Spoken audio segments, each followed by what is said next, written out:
Everybody, to this video I will show you how to install and download the Amazon Shopping app easy and quick on your device. So first, if you have an Android, you can find Play Store. If you have iOS or iPhone, you can find App Store. For me, I will click on Play Store and I will go to the search bar and I will search right now for Amazon Shopping.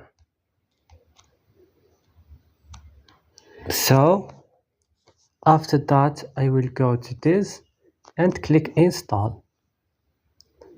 As you can see right now, it's installing. I just have to wait right now until it's installing. Right now, as you see, it's installed.